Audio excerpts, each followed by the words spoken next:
The bullet hole in the wall of Redmond's ranch house had been there for 11 years, and he had never once thought about patching it. Matthew Redmond stood at the edge of his property that Tuesday morning in the spring of 1883, watching the dust cloud that meant the stagecoach from Tucson was coming down the long, flat road that cut through the Arizona territory like a scar. He had not asked for anyone to come. He had not written to anyone, had not placed any advertisement, had not sought out any correspondence with the outside world in longer than he cared to count. The letter had come to him through his neighbor, old Cyrus Webb, who had a habit of meddling in affairs that did not concern him and who had decided, somewhere in his 71 years of living, that Matthew Redmond needed saving. Matthew did not believe he needed saving. What Matthew believed was that the cattle needed feeding, the fences needed mending, and the well needed a new pulley before the rope wore through completely. These were things he understood. These were things he could manage alone. The stagecoach rattled to a stop at the end of his dirt lane. He did not move toward it. A woman climbed down without waiting for the driver to assist her. She was tall for a woman, though not unusually so, with dark brown hair that had come loose from its pins somewhere during the long journey from Tucson, and she wore a traveling dress of deep blue that was coated in the fine red dust of the territory, as if she had been rolled in it. She carried a worn leather satchel over one shoulder and a hat in her other hand rather than on her head, which Matthew found immediately impractical given the strength of the Arizona sun at 10 in the morning. She looked at the house, she looked at the fence line. She looked at the flat, baking expanse of desert and scrub that stretched in every direction until it hit the mountains, which sat purple and enormous on the horizon. Then she looked at him. She did not look afraid. That was the first thing he noticed. Most people, when they arrived in the territory for the first time, looked at least somewhat afraid. The land had a way of doing that to people who had come from places where things were green and ordered. But this woman stood in the settling dust of the coach's departure and looked at everything around her with the focused attention of someone taking inventory, not someone feeling dread. She walked toward him. Matthew Redmond was 34 years old. He had been told, on the few occasions when other human beings had occasion to comment on his appearance, that he was a severe-looking man. He had gray eyes that some people found cold, a jaw that had not been clean-shaved in 4 days, and the kind of sun-darkened skin and permanent squint that came from spending the better part of every day outdoors in a climate that was not kind. He was lean in the way that hard work and irregular meals made a man lean, not in the way of someone who had wasted. He wore his brown hat low and his silence like a coat. He had the feeling, watching this woman approach him across the cracked earth of his front yard, that his silence was not going to last the afternoon. "Mr. Redmond," she said, stopping about 3 feet in front of him. She did not extend her hand immediately. She looked at him the way she had looked at the landscape, which was to say directly and without apology, "I am Evelyn Bell. Cyrus Webb arranged my passage. I have been told you need a housekeeper." "Cyrus Webb has too much to say about too many things," Matthew said. "That may be true," Evelyn said without any apparent offense, "but here I am regardless." He studied her. She was younger than he had expected, though not so young as to be unreasonable. He guessed she was somewhere around 27 or 28. She had fine lines at the corners of her eyes from squinting herself, which told him she was no stranger to sun, and her hands, where they gripped the satchel strap, were not the hands of a woman who had spent her life being idle. There was a small scar on her chin, pale and old, the kind a person got from a childhood fall. "Where are you from?" he asked. "Kansas originally, most recently from Tucson." She paused. "I have worked as a cook and a housekeeper. I know livestock. I can ride. I am a practical person, Mr. Redmond, and I am not looking for more than fair wages and a decent place to sleep." He looked past her at the road, which was empty now, the stagecoach long gone. "You did not tell the driver to wait," he said. "No," she agreed. "What would you have done if I had sent you back?" She considered the question honestly, which he appreciated. "Found work in the nearest town," she said. "I have done it before, but I would rather not if it's all the same to you." Matthew Redmond had been running this ranch alone for 6 years. Before that, there had been a foreman named Pete Carver, who had left to start his own spread up near Flagstaff. Before Pete, there had been 2 ranch hands, and before them there had been his father, who had died of a bad heart in the winter of 1875, and before his father there had been his mother, who had died of fever when Matthew was 12 years old, and before his mother there had been a time he did not think about. He turned and walked toward the house. "I will show you where you can sleep," he said, which was not the same as saying yes but was close enough. She fell into step beside him without being told twice. The house was built of adobe and timber in the practical style of the territory, low and thick-walled against the heat, with a wide covered porch running the length of the front. Inside, it was clean in the manner of a place maintained by a person who did not have the time or inclination for comfort, meaning that the floors were swept and the dishes were washed, but there were no curtains on the windows and no rug on the floor, and the only decoration on any wall was a shelf of old books near the fireplace that had not had company in a long time. Matthew showed her the small room off the kitchen that had been used for storage for several years, and was now, apparently, going to be used for something else. It had a window that faced east, a narrow iron bed that he had retrieved from the barn that morning without fully admitting to himself why he was doing it, and a hook on the back of the door. "It is small," he said. "It will do," she said. She set her satchel on the bed and looked around the room with the same inventory expression she had used on the landscape, and then she turned back to him and said, "What needs doing first?" Matthew thought of the well pulley. He thought of the fences.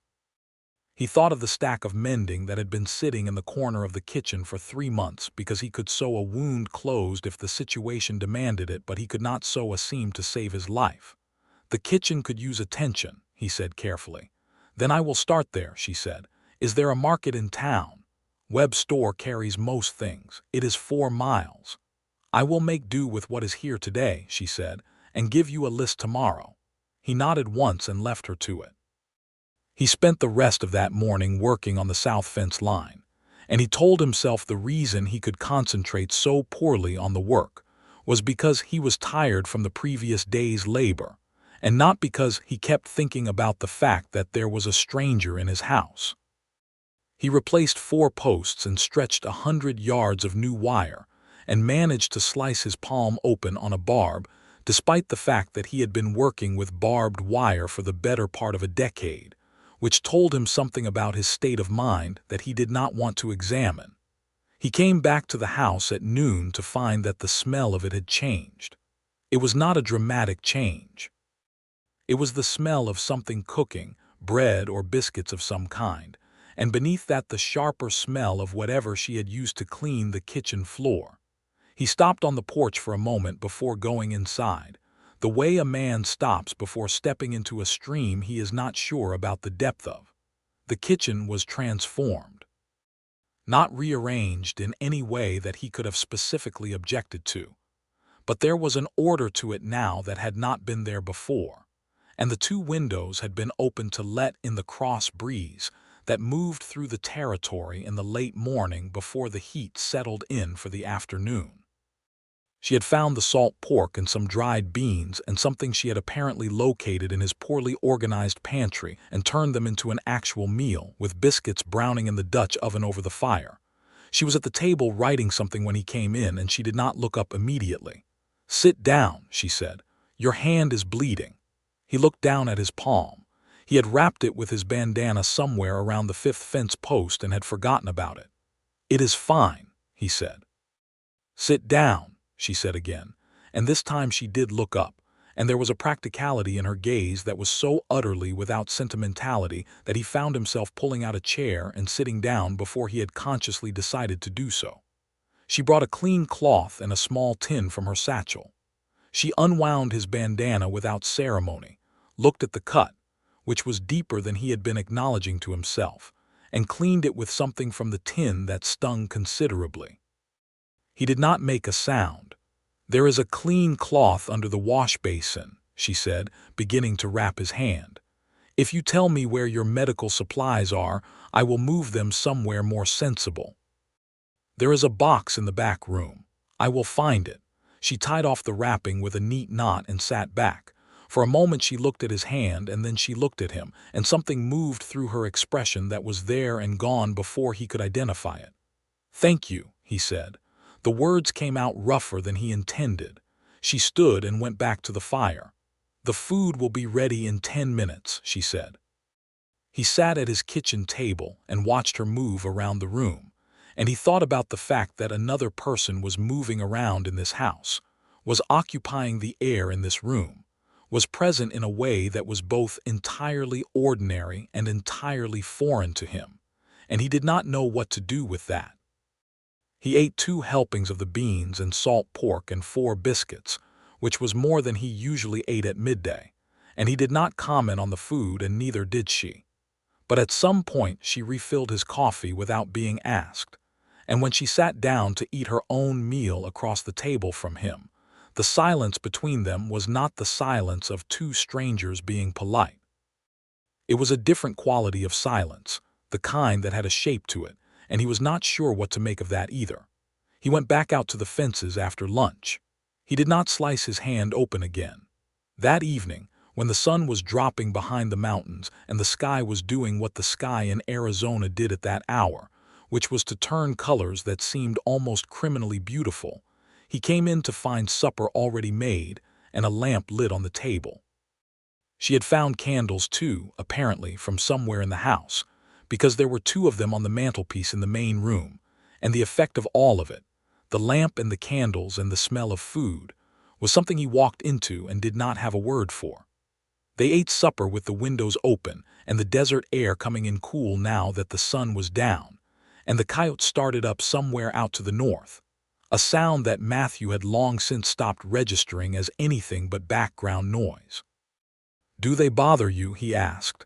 She was eating with her attention on her plate, and she looked up. "The coyotes? No, we had them in Kansas too." She paused. "The silence here is different, bigger." He considered that. "Most people find it unpleasant." "I find it honest," she said. He did not have a response to that, and she did not seem to require one. She went back to her supper and he went back to his, and outside the coyotes continued their conversation with the rising dark.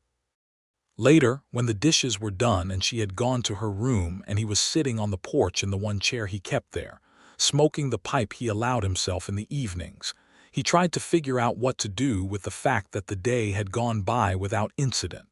Without incident being the critical phrase. Nothing had gone wrong. Nothing had been intolerable.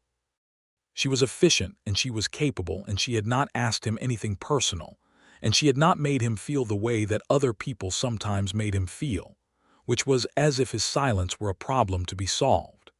He sat with that for a while and watched the stars come out one by one over the desert until the sky was full of them, the way the sky got in the territory when there was no town's lamplight to compete with, and he smoked his pipe down to nothing and went inside to sleep. He did not dream, which was a mercy. In the morning he woke before dawn, as he always did, and dressed in the dark, and went to the kitchen expecting to have the space to himself for an hour before she was up, because that was how his mornings went, and he was proprietary about them. She was already there. She was standing at the window watching the gray beginning of light over the mountains, a mug of coffee held in both hands, and she was dressed for the day and her hair was already up, and she did not look like a woman who had been caught doing anything. She looked like a woman who simply happened to also be awake at 4:45 in the morning. "You are an early riser," he said, because he had to say something. "Always have been," she said. "Coffee is on." He poured himself a mug and stood at the other end of the kitchen and drank it and watched the light change outside the window alongside her, and it was strange, remarkably strange, to do that ordinary thing in the company of another person. "I need to ride into town today," she said, "for the list I mentioned. I can take you in the wagon. I can ride if you have a horse to spare." He had 3 horses. Pete Carver's old mare, Dorset, was the most sensible of the 3 and would not give her any trouble. He said so, and she nodded, and that was the conversation about the horse. He had expected her to talk more. Women who came out to the territory from other places had a tendency, in his limited experience, to fill up the silence with the sound of their own voices, as if the silence were a thing to be afraid of. He understood the instinct. He simply did not share it, and in the past it had made prolonged proximity to most people uncomfortable for both parties. But Evelyn Bell seemed to have made a separate peace with silence some time before arriving at his ranch, and he found that both unexpected and, if he was being honest with himself, something close to a relief. After breakfast, she went to saddle Dorset, and he watched her do it from across the corral. She handled the horse with the ease of someone who had grown up around them, not showing off, not cautious, just competent, and Dorset, who was particular about strangers, stood still and let herself be saddled without her usual protest. "She likes you," Matthew said, and immediately felt slightly foolish for saying it. Evelyn looked at the mare. "She is a good horse," she said. "You can usually tell within the first minute." He rode with her into Garrison, because the road had seen some rough use lately, and there was a man named Hicks who had been running cattle across the open range on the wrong side of what had recently been legally established as Matthew's property line, and Matthew wanted Evelyn to know where the line was in case she needed to be clear about it with anyone in town. It was on the way back from town, with the wagon loaded with flour and salt and cornmeal, and several other things he had not realized he was out of, that had happened. They had come over the small rise that gave the first full view of the ranch, the house and the barn and the corral and the cottonwood tree he had planted beside the well when he was 16, because his father had said the shade would be worth it in 20 years. And it had been. For the past decade it had thrown perfect afternoon shade across the yard.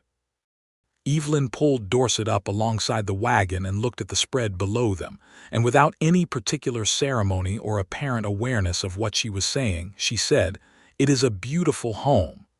Matthew Redmond's hands tightened on the reins. It was such a simple word. Home. 4 letters. The kind of word a person said a dozen times a day without thinking. The kind of word that meant nothing more than the place where a person happened to sleep and kept their things. He had not said that word in over a decade. He had not said it and he had not thought it, and he had told himself that was because he was a practical man who did not need words to tell him where he lived, that the avoidance was nothing more than efficiency, that there was no feeling attached to the gap where the word should have been. He had been lying to himself for 11 years. "Excuse me," he said, and his voice was entirely flat, and he handed her the reins of the wagon horse and climbed down from the seat while the wagon was still moving, which was not something he did, and walked the rest of the way down the rise on foot. He went around to the back of the barn. He stood with his back against the rough timber wall and the sun hitting the dirt in front of him, and he breathed, carefully, the way a man breathes when something has struck him in the chest, and he needs to be certain the air is still moving in and out correctly. Home. He had grown up in that house. His mother had hung curtains in those windows, yellow curtains that faded to cream and then to nothing over the years. His father had built the porch in the summer of 1866, the year Matthew was 17, and Matthew had helped with the posts, and his father had said, when the last post was set and they stood back and looked at it, that it was a fine porch for a fine home, and he had used the word without any weight behind it, the way people use words every day. And then everything that had happened in 1872 had happened, and Matthew had stopped using the word, and had not noticed himself stopping because he had been too busy surviving. He stayed behind the barn for the better part of 10 minutes. He was aware, in a distant way, that this was irrational behavior and that she would notice and would draw some conclusion from it. He could not make himself move back to the yard any sooner. Some doors, once they have been nudged open, take a moment to deal with. When he came back around the barn, Evelyn was unloading the wagon. She did not look at him immediately, giving him the gift of an ordinary entrance, and when she did glance over it was only to ask where he wanted the cornmeal stored. "Same shelf as the flour," he said, and that was all. She did not ask him where he had gone or why he had climbed off a moving wagon or why his jaw was set the way it was. She carried the cornmeal inside and he carried the heavier things, and they put the stores away together in the kitchen, and the ordinary work of it was, oddly, the most stabilizing thing he could imagine. That night after supper, while she was mending by the lamp and he was pretending to read, he said, "You said it was a good-looking property." She looked up from her sewing. "Yes," she agreed. "The house needs work," he said. "It has needed work for some time." She looked at him steadily. She had the kind of eyes that were brown but not uniformly so, with something in them that caught the lamplight and held it. "Most things worth having need work," she said. He looked back at his book. He did not read another word of it, but he held it in his hands for the rest of the evening, and she held her mending in hers, and the lamp burned between them and the night pressed warm against the windows, and it was the most human hour he had spent in longer than he could accurately measure. He thought about home for a long time before he slept.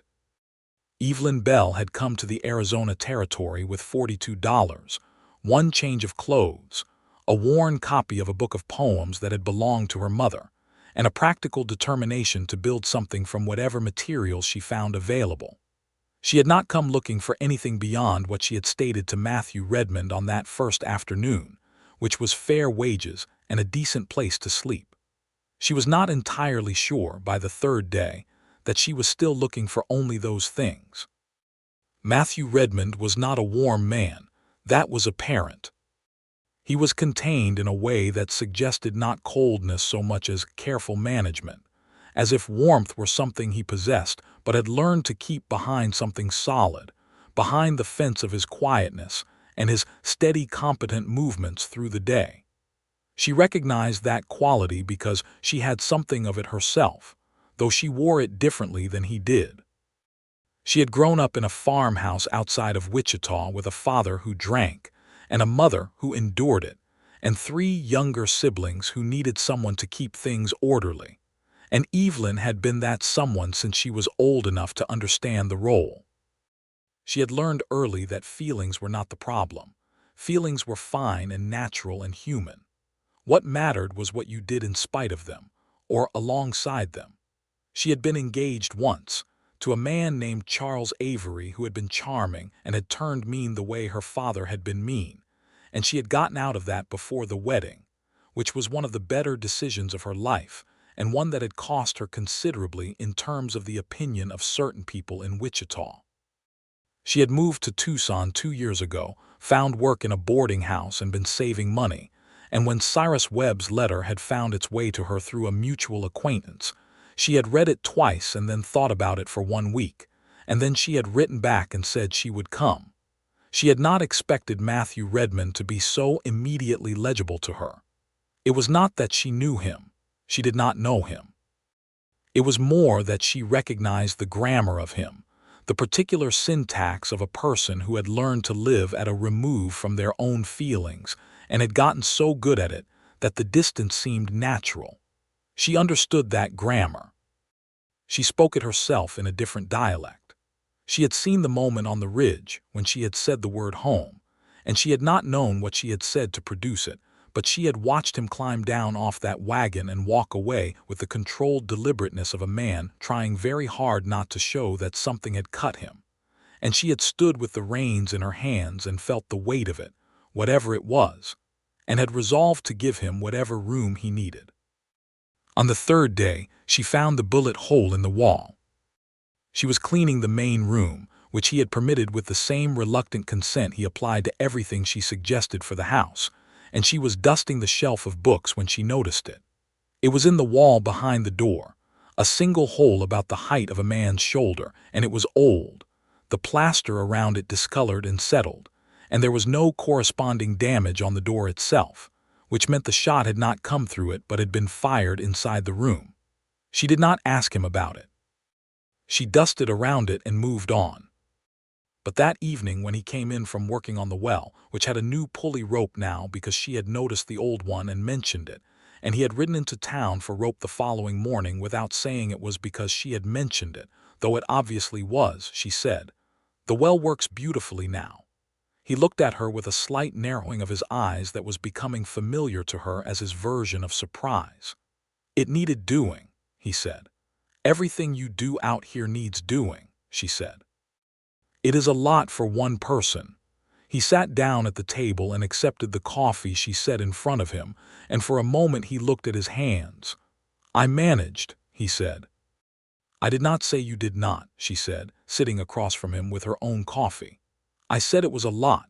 He was quiet for a while. Outside, the heat of the day was releasing itself into the evening air, and somewhere in the cottonwood a bird was making its end-of-day announcement. My father built this ranch, he said. It was the most he had voluntarily offered about himself since she arrived, and she kept her expression carefully level, giving him no reaction that might close the door back up. He came here in '61. I was 12. There was nothing here, just the land. He built it well, she said. Matthew looked at the wall, not at the bullet-hole wall she noticed, but the opposite wall. He was a stubborn man, he said, and there was something in it that might have been affection if a person listened carefully. But he knew how to build. She let the silence sit. She had learned that with him, silence was not emptiness but a kind of ground, something that things could grow in if you did not trample it by rushing in with words. He died in '75, Matthew said. Heart gave out in January. I am sorry, she said. He had a good life, Matthew said, which was both true and a deflection, and she recognized it as such and did not push further. But later that night, lying in her small room with the east window letting in the cool dark and the smell of sage, she thought about the bullet hole and the fact that he had been 12 when they came here and the year 1872, which she calculated to be when Matthew was 23, and she thought about whatever it was that had happened in that room. And she thought about the way he had said the ranch was a lot for one person, not refuting her but quietly agreeing, and she thought that the man sitting across the kitchen table from her was someone who had been carrying something alone for a very long time and had possibly started to forget that it was heavy. She slept eventually, and she dreamed about the cottonwood by the well, which was full of birds. The days settled into a rhythm. She was up before dawn, he was up before dawn. They shared the first quiet hour over coffee the way two people share a fire, each warming their own hands. Then the work divided. She toured the house and the garden she had started behind the kitchen. He toured the cattle and the fences and the 1,000 tasks of keeping a working cattle ranch alive. They came together at noon and at supper and sometimes in the evenings, and gradually, incrementally, like water finding the cracks in rock, conversation began to happen. He told her about the cattle operation, about the market in Tucson and the price of beef, and the problem with Hicks and his wandering herd. She listened and asked the right questions, and he found himself, with some surprise, explaining things he had been turning over in his own head for months without anyone to turn them over with. She told him about Kansas, about the farm outside Wichita, about the way the sky was different there, lower and broader, and the winters that were nothing like the territory winters. She told him about learning to cook in a kitchen that was never quite warm enough, and about the way her mother had grown herbs in clay pots along the windowsill, and she said it the way people say things when they are describing something they hold carefully in their memory. She did not tell him about her father's drinking or about Charles Avery. Not yet. Those were stories for a different kind of trust. He did not tell her about 1872 or about the bullet hole. Not yet. About 2 weeks into her time at the ranch, a man rode up the drive on a big roan horse that was too flashy for the country, and Matthew was out on the range and Evelyn was on the porch with a bowl of beans she was shelling when the man pulled up. He was perhaps 40, broad through the shoulders with the kind of smile that worked hard to be charming and mostly succeeded. He took off his hat. "Ma'am," he said, "I am looking for Matthew Redmond." "He is out on the range," she said, going on shelling beans. "He will be back by sundown." The man looked at her with more interest than the conversation required. "Are you his wife?" he asked. "I am his housekeeper," she said. Caleb Hicks, he said, as if this were something she should respond to.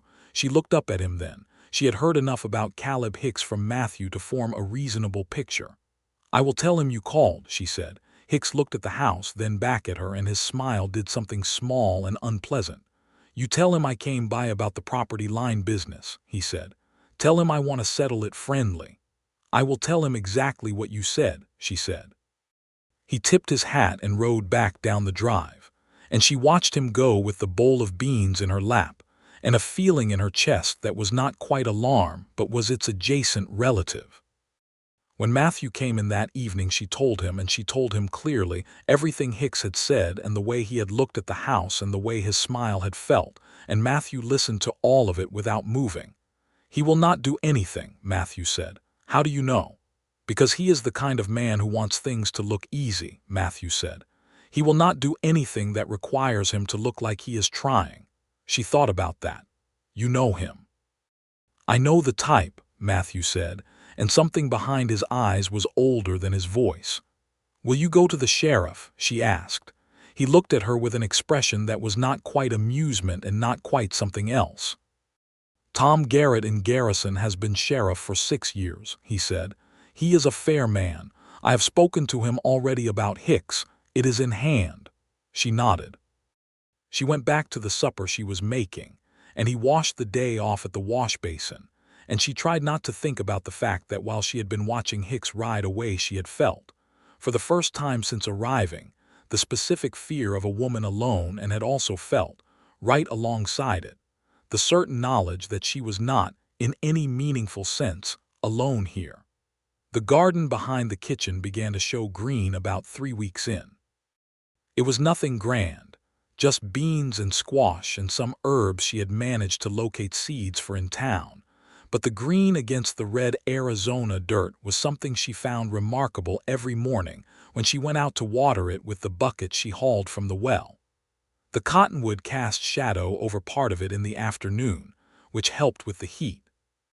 Matthew came around the corner of the house one morning and stopped when he saw her crouched in the garden with her hands in the dirt, and he stood there for a moment looking at the green rows.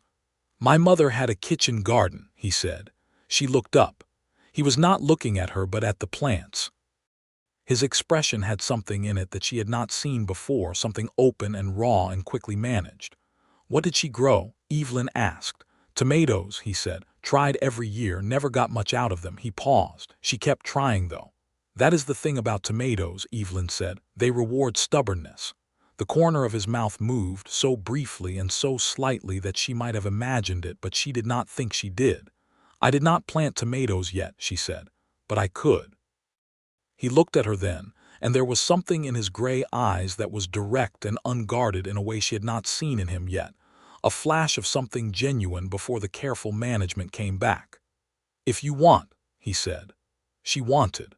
She planted the tomatoes that afternoon, and she did not tell him she was doing it, and he did not come around to check, and she carried water to them every morning that she was there. It was Cyrus Webb who came over on a Saturday in late April, riding his old bay horse with the ease of a man who had been doing it for 60 years, and he tied up at the post and came onto the porch where Matthew was doing some woodwork on a loose board, and Evelyn was painting the door frame with the paint she had found in the barn, which was red paint, and not what she would have chosen, but was what was available. Cyrus Webb was 71 years old, and had the face of someone who had been arguing with the Arizona desert since before it was fashionable to do so, and he had the voice of someone who was deeply pleased with himself at most moments. "Well," he said, looking at the door frame and then at Evelyn and then at Matthew, "I see things are coming along." "The door frame needed paint," Matthew said, without looking up from the board. "It did," Cyrus agreed, settling himself into the other porch chair as if he had been invited. "Miss Bell," he said, "you are looking well."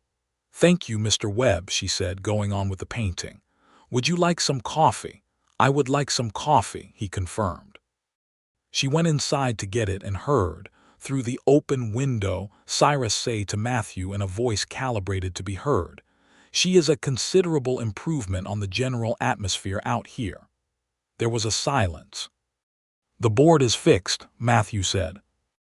Cyrus stayed for 2 hours and told stories about the territory in the 60s that were, as far as Evelyn could tell, approximately half true and wholly entertaining, and Matthew listened to them with the expression of a man who had heard them all before and had not quite managed to get tired of them.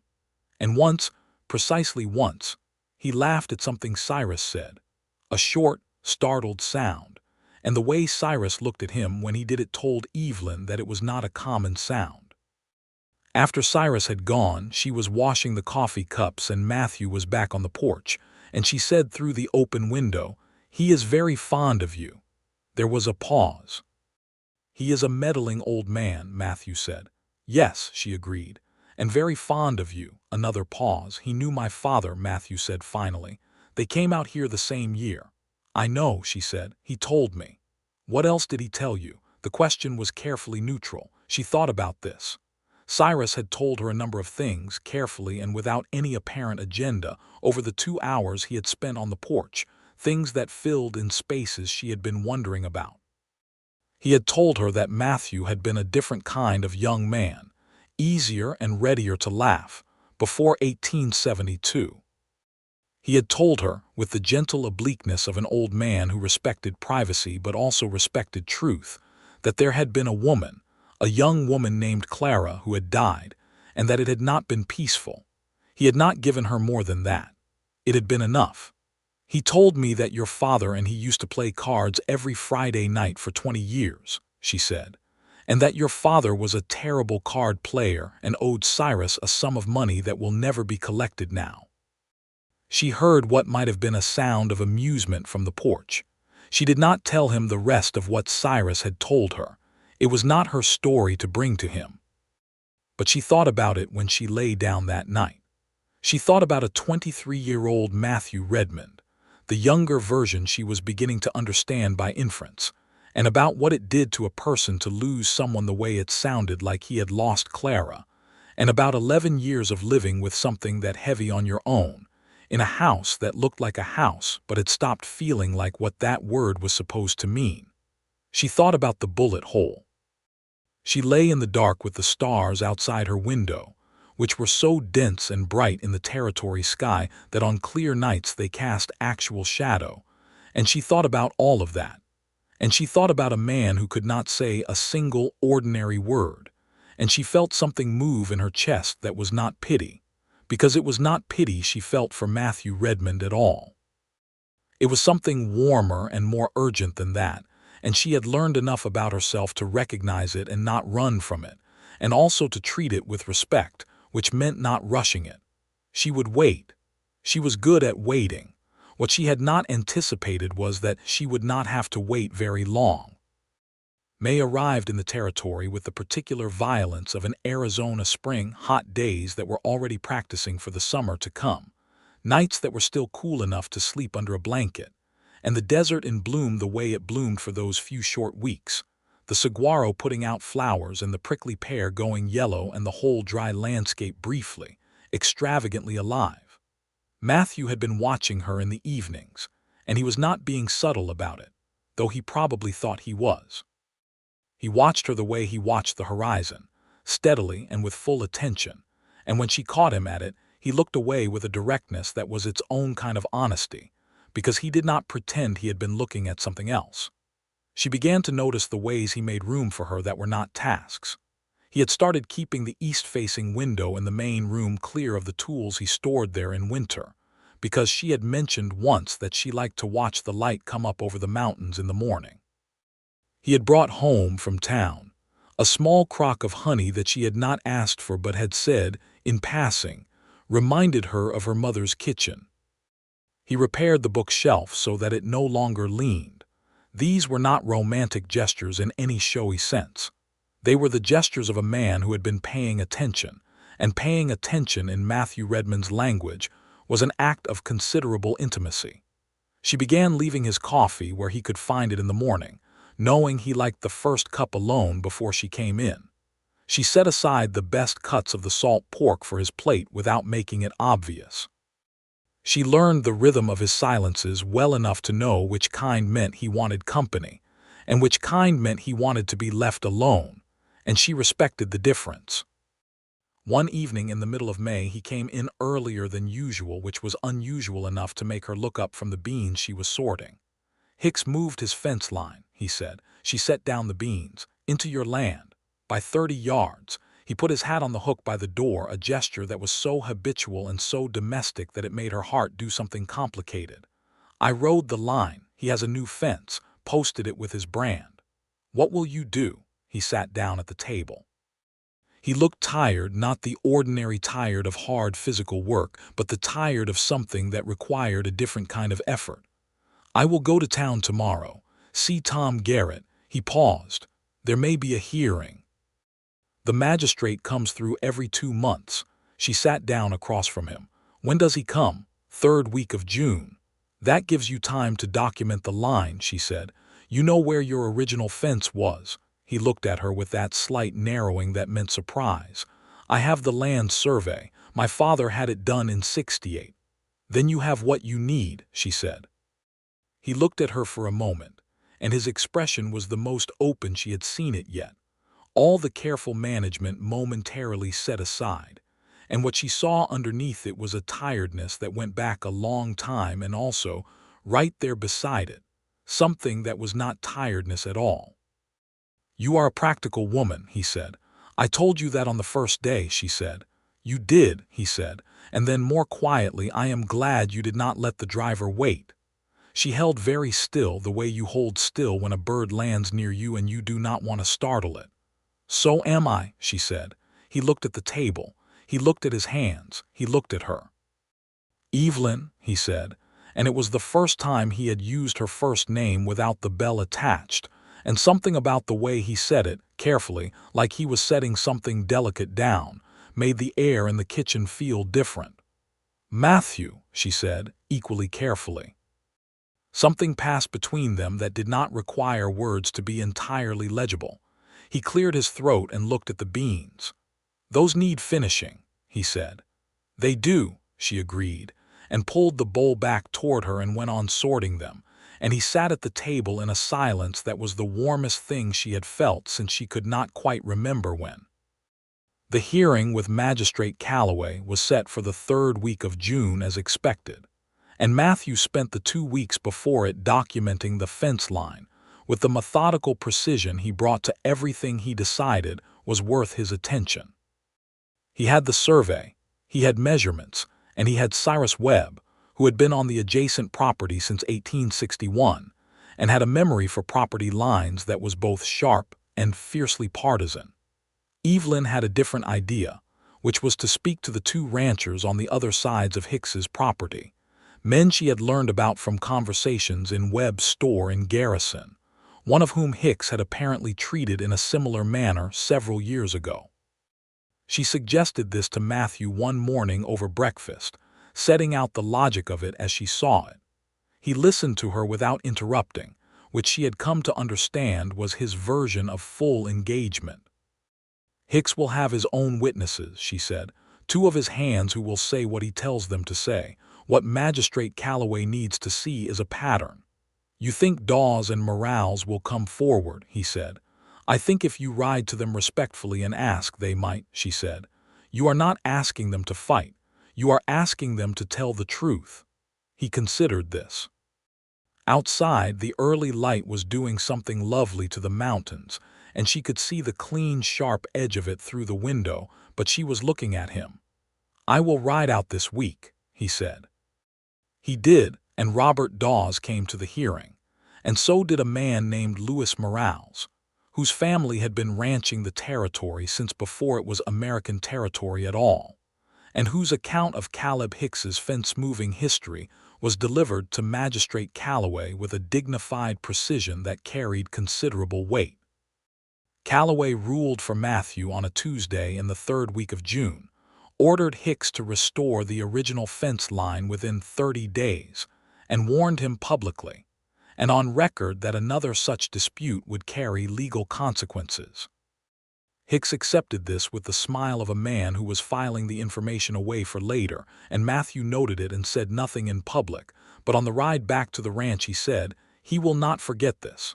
"No," Evelyn agreed, "but he has to respect the law. Hicks respects the law the way a man respects a fence, Matthew said. He walks around it when he can and through it when he thinks nobody is watching. Then we keep watching, she said. He looked at her, and there it was again, that look that had no reserve in it, that direct and unguarded thing. "We," he said, and it was not quite a question. She met his eyes steadily. "We," she said. They rode the rest of the way home in the kind of silence that is actually a conversation. It was the 1st of July, a Saturday, when it rained. Rain in the Arizona Territory in July was not unusual. The monsoon season was beginning its approach, but the storm that came in that evening was the real first storm of the season, and it came with the full dramatic energy of something that had been building for months. Black clouds stacking over the mountains in the afternoon, and the air turning electric and close. And by the time the sun was setting, the whole sky was purple and crackling. Matthew went out to make sure the horses were settled and the barn was secure, and Evelyn brought the drying laundry in from the line. And then the rain came down in the sudden, absolute way that Territory rain came down, not gradually but all at once, as if a door had opened. She was on the porch when he came running from the barn, and she laughed at the sight of him, which she had not planned to do, a genuine delighted laugh at the sight of this serious, contained man making undignified haste through a downpour. And he leaped up the porch steps and stood there soaking and looked at her with an expression that was startled open by her laughter. And then he made a sound that was not as short and startled as the one from Cyrus's stories. This one had room in it. This one sounded like someone uncovering something they had left somewhere a long time ago. "You are laughing at me," he said. "I am," she confirmed, still grinning. He looked down at himself, then up at her, and the corner of his mouth did what it had been doing incrementally more often. And this time it went further, into something that was unmistakably a smile. And it changed the whole geometry of his face in a way that made her heart do the complicated thing it had been doing more and more frequently. They stood on the porch and watched the rain come down, and the lightning cracked over the mountains and the thunder came rolling after it like an afterthought, and the smell of wet creosote rose up from the desert floor and mixed with the smell of petrichor and the cool, rushing air of the storm, and it was one of the most alive moments she could remember standing inside. "I love these storms," she said. "They are destructive," he said. "They are also magnificent," she said. He looked at her profile, and she felt him looking, and she did not turn her head. "Yes," he said quietly, and she thought he might not be talking about the storm, and she felt color come into her face that she was grateful for the dusk in hiding. They went inside when the rain was still falling, but the dramatic edge of it had passed, and she made tea because the evening had turned cool in the storm's wake, and they sat at the kitchen table and drank it, and he told her about a storm that had come through the Territory in '68 when he was 19, and had taken the roof off the barn his father had built, and the two of them had spent 3 days rebuilding it in August heat, while his mother fed them from the back of a wagon she set up outside. She told him about a tornado that had come within half a mile of the Wichita farm when she was 8, and how she had stood at the cellar door and refused to go down because she wanted to watch it and her mother had had to physically carry her. "You were not afraid," he said. "I was terrified," she said. "That was precisely why I wanted to watch it." He looked at her with the expression that was becoming her favorite, the one where the management was entirely absent. "I do not know what to do with you," he said. It came out without his usual deliberateness, more honest than he had perhaps intended, and she could see him register it as the words landed between them. "I'm not asking you to do anything with me," she said gently. "I am just here." "Yes," he said, "you are." He looked at his tea. He looked at the window which was running with rain. He looked at his hands, at the scar on his palm where she had cleaned and wrapped the cut on the second day. "There was a woman," he said. "She said nothing. She waited. Her name was Clara Marsh," he said. "She was the daughter of a rancher over near Benson. We were going to be married." He paused, and she could see the work of it, the cost of bringing this out into the open air. "She died in the spring of '72. There was a man who had been following her, a man she had refused, and he found her on the road between here and her father's place. The room was very quiet. He shot her, Matthew said, with the flat precision of a person who has said something so many times in their own head that the saying of it aloud comes out stripped of inflection. She died before I got there. Evelyn looked at him steadily. She did not reach out yet because she could see he was not finished. The man who did it was named Derlin, Matthew said. He left the territory that night. The law never found him. He paused. I found him 3 years later in New Mexico. She understood now about the bullet hole in the wall. Matthew, she said. I was not sorry, he said immediately, preempting whatever she might offer. I want you to know that I was not sorry then and I am not now. I am not asking you to be, she said. He looked at her with something raw and searching. Most people would find that troubling, he said. Clara was your person, she said. You did what you needed to do. She paused. I am not most people and I think you know that by now. He was very still. I have been carrying that for a long time, he said. I know, she said. I can see it. I stopped saying the word, he said, and he did not specify which word, but she knew. I stopped saying it because this place was where we were going to build our life, and then it became just the place I lived, and I could not work out how to call it the other thing anymore. She understood then completely what had happened on the ridge on the second day, and her chest ached with the understanding. Matthew, she said softly, it does not stop being what it is because something terrible happened in it. He looked at her and his eyes were not cold at all. They had never been cold. They had been careful, and right now they were not even that. No, he said, as if the word were an answer to something much larger than her sentence. No, I suppose it does not. She reached across the table then, just far enough that her hand rested near his, not on it, an offer rather than a claim. He looked at her hand. He looked at her face. Then slowly he turned his hand over and she felt his fingers, work-roughened and warm, close around hers. Outside the rain came down and the lightning moved away to the east, tracking toward New Mexico, and inside the kitchen, a lamp burned on the table between 2 cups of cooling tea and 2 people who were sitting in the honest, terrifying openness of a door between them that had finally come all the way through. She did not stay late. They did not say more than needed saying that night. She squeezed his hand once and went to her room, and she lay in the dark and felt the enormity of what had shifted between them and breathed through it carefully, holding it the way you hold something precious that you need to be sure you do not drop. In the morning, he was in the kitchen before her for the first time since she had arrived, and there was coffee already made and poured. And when she came in and saw it, she stopped in the doorway, and he was at the window watching the post-storm morning, which was as clean and blue as something that had been washed and set out to dry. He turned when he heard her, and his face was not the face of a man who had spent the night regretting anything. "Good morning," he said. "Good morning," she said. She took the coffee he had poured for her and stood beside him at the window, and they watched the freshly washed desert come into the light together. The summer moved through the territory with the authority that Arizona summers had, hot and brilliant and enormous, and the days on the ranch were full and practical and real.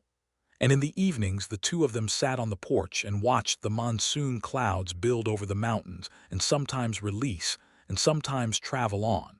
And they talked the way 2 people talk when the distance between them has been reduced to something navigable. He told her about his father's stories, about coming from Missouri in '61 when Matthew was 12, and his mother was still alive, and his father was full of the particular American conviction that the next valley over held a better life. He told her about learning to run cattle in this climate, which was nothing like Missouri, and about the mistakes he had made and the lessons those mistakes had cost. He told her about Pete Carver and about Cyrus Webb's friendship with his father, and about the way the territory had changed in his 22 years in it, the railroad coming through, and the towns growing, and the open range becoming fenced and contested. She told him about her siblings, about the youngest sister who had written to say she was marrying a man in Wichita who owned a hardware store and seemed kind, about the brother who had gone north to work on the railroad. She told him about Charles Avery, not everything but enough, and he listened to it with a stillness that was not indifference but its exact opposite, and when she was done he said very quietly, "He did not deserve you." "No," she said, "but I learned something from it." "What did you learn?" "That I know what meanness looks like early," she said, "and I know what kindness looks like too, and I know the difference is not always in the grand gestures." He looked at her. "It is in the small ones," she said, "the consistent ones." He was quiet for a long time, and then he said, "The honey," she smiled. "The honey," she confirmed. "And the window." He looked almost embarrassed, which she found endearing beyond her ability to adequately account for. "I was not being deliberate," he said. "I know," she said. "That is what makes it what it is." He was looking at her with an expression she had not seen from him before, one that was entirely unguarded and entirely certain, and she felt the weight of it like something coming toward her that she had been watching approach from a long distance and was not afraid of. "Evelyn," he said. "Matthew," she said. "I would like to ask you something," he said, and his voice was low and careful, and his gray eyes were steady on hers. "Then ask it," she said. He got up from his chair and came around to where she was sitting, and he crouched down to be at her eye level, which was such a deliberate and gentle thing that she felt the back of her throat tighten in a way that had nothing to do with sadness. "I have been a solitary man," he said, "for a long time, longer than was probably good for me. And I told myself that it was what I wanted, and I was wrong about that, though I did not know it until you came here and showed me I was wrong." He paused. "I do not know how to be easy about this kind of thing. I am not going to pretend otherwise." "I know that," she said softly. "But I am going to be honest," he said, "because I think you deserve that. I love you, Evelyn. I know it is fast, and I know I am not a simple man to be near, and if you need time I will give you whatever time you need." The desert was enormous around them, and the stars were coming out in their territory-wide abundance, and the last pink light was still on the mountains, and she looked at Matthew Redmond, crouched in front of her with his hat in his hands and 11 years of careful distance folded up and set aside, and she felt something in her expand to fill the space of it. "It is not fast," she said. 30 days with you is worth more than a year with most people." His breath came out slowly. "I love you too," she said. "I have been watching you find your way back to yourself since the second day I was here, and it has been the most remarkable thing I have ever been close to." He reached up and took her hand, the same hand he had held across the kitchen table on the night of the rain, and this time he brought it to his lips, not in a showy way, in the way of a man who is treating something as holy. "Will you marry me?" he said against her fingers. "Yes," she said, without hesitation. He stood and she stood with him, and he kissed her in the last light of the day with his hands on either side of her face, and it was not a tentative thing. It was a thing with years behind it and years ahead of it, and the mountains watched it happen, and the stars went on coming out over them in their extraordinary multitudes. Cyrus Webb, when told, said he had known since the first week and had a speech prepared. Matthew told him to keep the speech and receive the handshake instead, and Cyrus took the handshake and then hugged Evelyn for a rather longer time than the occasion strictly required. They were married in October of 1883 in the town of Garrison, in the church that had been built the previous year, by a minister named Holloway, who performed the ceremony with the brisk practicality of a man who officiated many frontier weddings, and understood that the people in front of him had practical lives to get back to. Cyrus stood as Matthew's witness.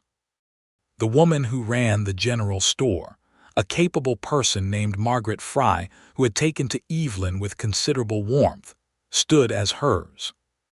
Matthew, in his good shirt and the jacket he had not worn since his father's funeral, looked at Evelyn coming down the church aisle and appeared to forget to breathe for several seconds, and Cyrus had to nudge him back to the present with an elbow.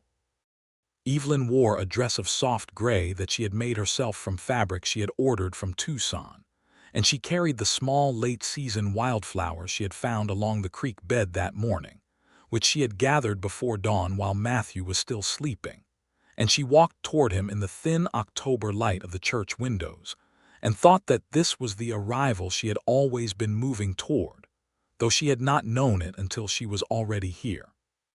They said the words clearly and without stumbling, and when the minister said Matthew could kiss his wife, he did it simply and thoroughly, and there was a sound from the 20 or so people gathered that was the sound of a community recognizing a thing well done.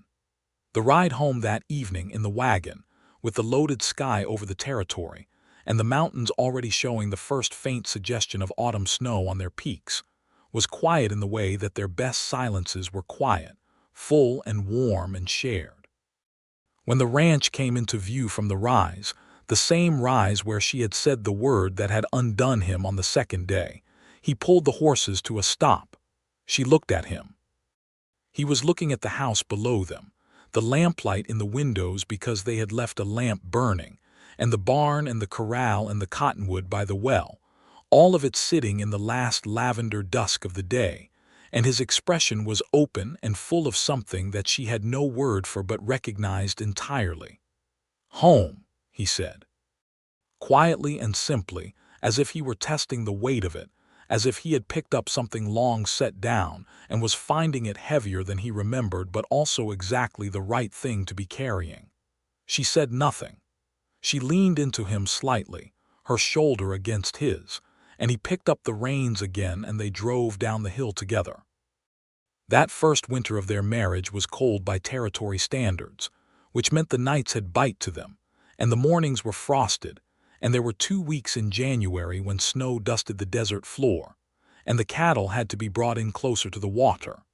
They worked through it side by side, and the house was warm from the fire she kept going and the work of 2 sets of hands, and the evenings were long and lit and full of conversation and silence in the proportions that suited them.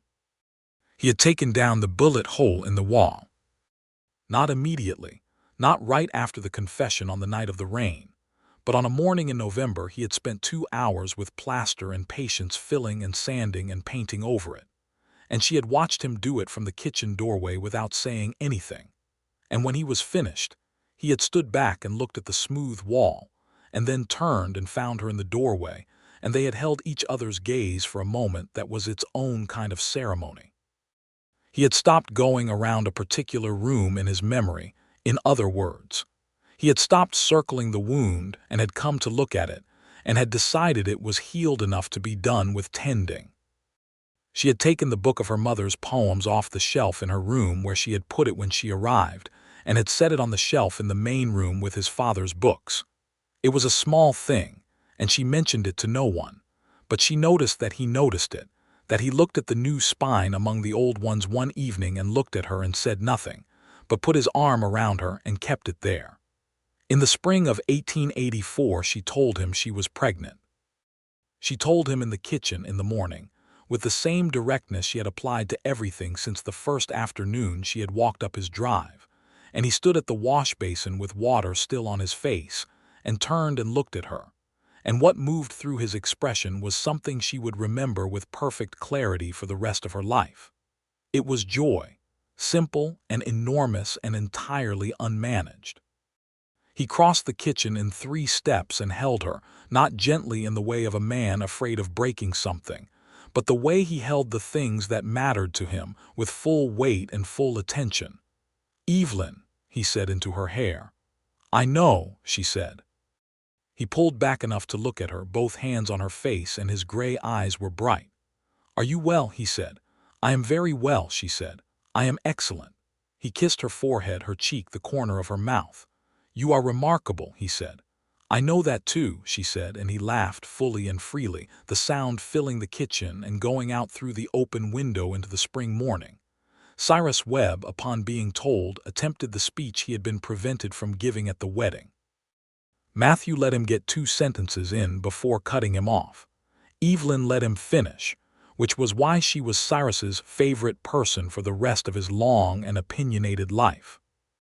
Louis Morales, whose testimony at the Hicks hearing had been both decisive and gracious, had become something of a regular neighbor that year, riding over every few weeks with his wife Dolores, who was a woman of formidable intelligence and warmth, and who had taken to Evelyn with the frankness of someone who had few female neighbors within a reasonable radius. Dolores was pregnant with her second child when Evelyn's pregnancy was announced, and the two of them conducted most of the territory's spring in a state of practical mutual support that was, in its way, its own kind of community building. Caleb Hicks had restored the fence line within the ordered 30 days, as the magistrate had required, and had been notably absent from any further dispute since. Matthew did not trust this piece particularly, but he acknowledged it and went on watching the line. Robert Dawes, the other rancher who had testified, stopped by the ranch in March with a haunch of venison as a kind of wordless acknowledgment of ongoing neighborliness, and Matthew invited him in for coffee, which Evelyn took as a positive sign about the state of Matthew's social development since October. The child was born in November of 1884. He arrived 3 weeks early, which was alarming, and then, quickly, not alarming, because he was small but extremely vocal about his presence and his opinions. Dolores Morale sat with Evelyn through the labor, which was long and hard and managed with the stoic pragmatism that Evelyn brought to all things, and the garrison doctor, a young man named Fielding who was good at his work, delivered the baby just after midnight. Matthew had been on the porch for most of the labor, unable to be useful inside and unwilling to be further away, and when the doctor came out and said he could come in, he crossed the threshold of his bedroom and found Evelyn propped against the pillows with the baby in her arms, red-faced and tiny and impossible, and he stood in the doorway and was, for the first time in Evelyn's experience of him, entirely at a loss. "Come here," she said.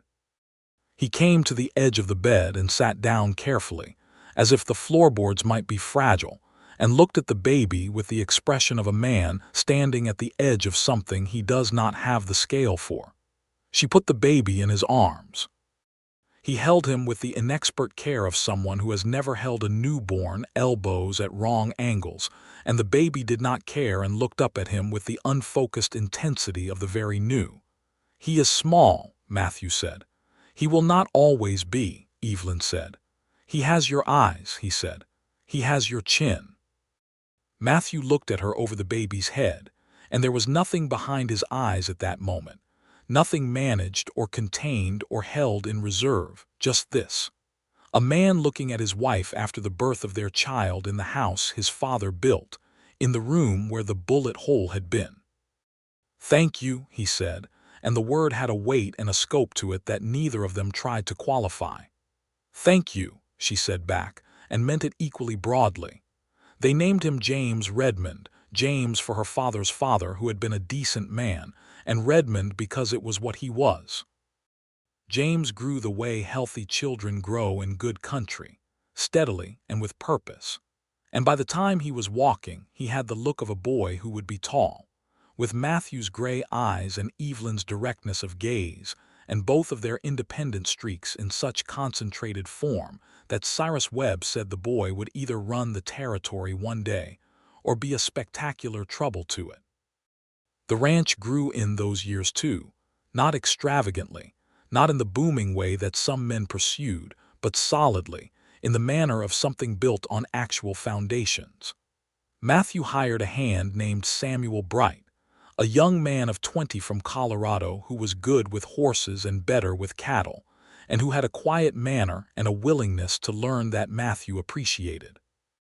Samuel ate supper with them most evenings, and the kitchen table, which had sat empty for so long, was now a lively place of opinions and conversation, and the sound of a child who had learned, very early, that the people around him found his observations interesting. Evelyn planted tomatoes every year. They were spectacular. Cyrus Webb ate one off the vine one August afternoon and was compelled, against all expectations, to be genuinely speechless for the first time in living memory. In the summer of 1886, she told him she was pregnant again. This time she told him in the garden, because they were both there in the early morning before the heat, she watering the tomatoes and he mending the fence that bounded the kitchen garden, because he had decided, quietly and without discussion, that it needed a proper fence. And she had found that endearing and had not mentioned that she found it endearing because that would have made him self-conscious about it. He looked at her over the tomato plants. "Again," he said, not as a negative, as a statement of wonder. "Again," she confirmed. He smiled, and it came easily and fully, because it had been doing that for 2 years now, coming easily and fully, as if it had found that it was welcome and had decided to stay. He came around the tomato plants and kissed her, and James, who was 17 months old and had a firm opinion about most things, came toddling around the corner of the house and looked at his parents with considerable skepticism. "Pa," he said, which was one of his current 12 words, with a tone that suggested he found the display unnecessary. Matthew reached down and picked up his son with one arm and kept the other around Evelyn and stood in the kitchen garden in the Arizona morning, with the mountains clean and blue on the horizon, and the tomatoes growing red and abundant in the good red dirt. And he was, unmistakably and entirely, home. The second child was a girl, born in January of 1887, brown-haired and immediately in command of every room she entered. They named her Ruth Catherine, Ruth for Matthew's mother, Catherine for Evelyn's. She arrived with the certainty of someone who knew exactly what she was doing here, and James, to his credit, accepted the situation with the equanimity of a child who had been well loved and therefore had enough to share. Cyrus Webb held Ruth Catherine at 3 weeks old and cried, which he denied vigorously when accused of it. The Hicks situation resolved itself in the winter of 1886, in the way that such situations often resolve themselves in places where the law is getting stronger and the range is getting smaller, which was that Hicks overextended himself financially in a cattle venture that went badly and had to sell off portions of his land to cover the debt. He left the territory in the spring of 1887, headed toward California, and Matthew watched his departure from the ridge line with the equanimity of a man who has waited out a problem with patience and had been vindicated. Lewis and Dolores Morales came for supper on the Saturday after Hicks left, and Lewis and Matthew sat on the porch after dinner, while the women talked inside, and the children played in the yard in the last long light of the day. And they did not talk much, but they drank whiskey and watched the children and the mountains. And it was one of those evenings where being quiet with someone who understands your quiet is its own kind of richness. Matthew Redmond had a habit in those years of standing at the edge of the porch in the evenings after the children were in bed, smoking his pipe in the way he always had, but the quality of the standing was different. He stood in it now. He was present in it in a way he had not been for a long time, rooted in the ground of it, the particular ground of this particular place with its particular sky and its seasons and its mountains and its garden full of tomatoes. Evelyn had found a length of yellow fabric in Webb's store one afternoon and had made curtains for the kitchen window, yellow like the ones his mother had had, though she did not know that was why she chose yellow. She had simply liked the color against the adobe wall. When Matthew saw them the first morning, he had stopped in the kitchen doorway and looked at them for a moment before coming in for coffee, and she had been watching him over her mug and had seen what the yellow did to his face, the specific softness that moved through it. "They are cheerful," he said. "That is the idea," she said. He sat down and drank his coffee, and the yellow light of the curtains moved in the morning breeze across the table between them, and he reached over and put his hand on top of hers where it lay on the table, and just held it there while he finished his coffee, as if this were the most ordinary thing in the world. It was. That was the most extraordinary thing about it. It was entirely ordinary, because ordinary was what they had built here, ordinary and good and real. The kind of ordinary that people who have had difficult lives know is not ordinary at all, is in fact the rarest and finest kind of living there is. In the fall of 1888, the territory held a gathering in Garrison, a community event that the town's newer residents had organized, and that drew people from the surrounding ranches for a day of commerce and competition and general sociability. Matthew, who had not attended anything of this nature voluntarily since before 1872, came to it. He came to it because Evelyn was judging the pie contest, about which she had severe professional opinions, and because James was entering the children's horse race on a pony named Biscuit, and because Ruth Catherine was 14 months old and had made it clear she expected to be included in all expeditions. Matthew spent the day doing what he had not done in a long time, which was being in community. He talked to Robert Dawes about the coming winter. He talked to Samuel Bright's family, who had come up from Tucson for the occasion.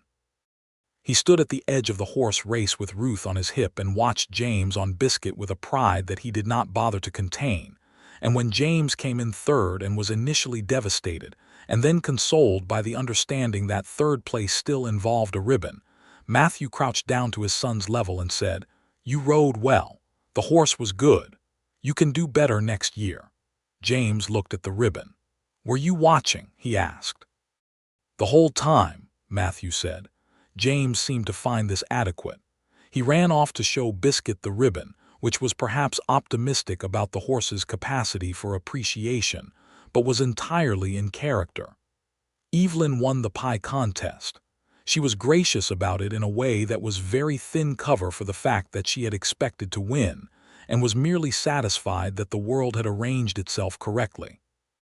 Matthew told her this on the way home, and she said he was uncharitable, and he said he was accurate, and she said those were sometimes the same thing, and he laughed. Ruth Catherine fell asleep on his shoulder before they were halfway home. James fell asleep on Evelyn's lap. They drove through the Arizona night, the stars doing their enormous thing above them, two sleeping children between them and the road home familiar and sure under the wheels. "Good day," she said. "Good day," he agreed. She leaned over, very carefully so as not to wake James, and put her head on his shoulder that Ruth was not occupying, and he kept one hand on the reins and put the other arm around her, and they drove the rest of the way home like that, under the stars that had been watching over this piece of the territory since before anyone had thought to claim it or name it or build on it. The ranch house, when they arrived, was lit from inside by the lamp they always left burning, and it sat in the bowl of the night against the mountains, warm-windowed and waiting, and Matthew looked at it the way he had looked at it on the ridge with Evelyn on their wedding night, with the full weight of what the word meant. He lifted Ruth Catherine and carried her inside and put her in her bed with the practiced ease of someone who had been doing it long enough that the child did not wake, and he went back to help Evelyn with James, and then they were in the kitchen in the last quiet hour of the day, the lamp between them on the table. "Are you happy?" she asked him. It was not a question she asked often. She had not asked it before, actually, not in those words. She watched him consider it, not avoiding it but taking it seriously the way he took everything seriously that deserved it. "Yes," he said, and it was simple and total. "I am." She smiled, and it was the particular smile she had for things that confirmed what she already knew. "Good," she said. He took her hand across the table. In the lamplight, in the kitchen of the house his father had built in the Arizona Territory in the year 1861, with the yellow curtains moving softly at the window and the children asleep down the hall and the mountains keeping their watch outside. And he held her hand with both of his, and looked at her with the clear and unwavering eyes of a man who had been lost for a long time and had found his way back to himself. Found it through the simple and magnificent fact of another person being willing to stay. "I want to tell you something," he said. "Tell me," she said. "That day on the ridge," he said. "The second day, when you said it." She was very still. "I want you to know that it was not just the word," he said. "It was you saying it. It was the way you said it, like it was already true, like it was something you already belonged to." She felt something move through her that she did not try to name. "It already was," she said. "I could see it." "You could see what I could not," he said. "Only because I was standing outside it," she said. "You were standing inside and could not see the shape of it." He looked at her for a long time. The lamp between them burned steadily. "You gave it back to me," he said. "That word, this place." "You never really lost it," she said. "You just stopped being able to hold it for a while." He squeezed her hands, and she felt the full weight of him in it. All of it. The hard years and the hard man and the open heart underneath all of it that had been waiting for someone steady enough to be safe with. Outside, a coyote called somewhere out in the dark of the desert, that old familiar sound of the territory going about its ancient business, and the night was enormous and warm and full, and the lamp burned on.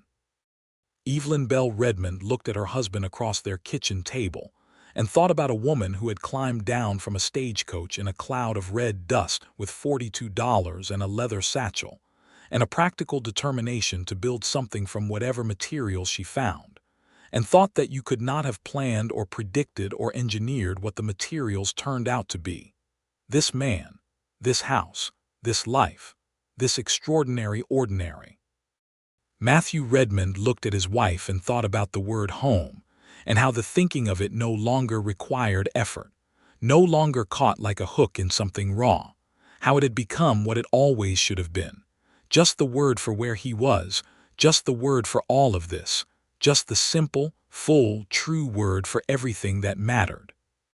James Redmond would grow up to run the ranch with the same combination of his father's steadiness and his mother's practical brilliance that the territory would find both impressive and occasionally inconvenient. Ruth Catherine Redmond would grow up to be a person of such comprehensive capability and determined good humor that she would make everyone around her better by proximity. Cyrus Webb would live to be 84 years old and would be present, loud, and unreservedly emotional at every significant occasion the family produced. The tomatoes were excellent every year. The yellow curtains faded in the Arizona sun, and Evelyn made new ones, and those faded too, and she made new ones again, and the kitchen was always yellow-lit in the mornings. The bullet hole in the wall was never there again. The word home was spoken daily, casually, constantly, by everyone in the house, by the children who had never known a time when they didn't have one, and by the man who had gone without it for 11 years, and by the woman who had walked in from the dust of the road and said it on the second day, as if it were the simplest and most obvious thing in the world, which it was, which it always had been, which it would be for the rest of their long and full and ordinary and irreplaceable lives.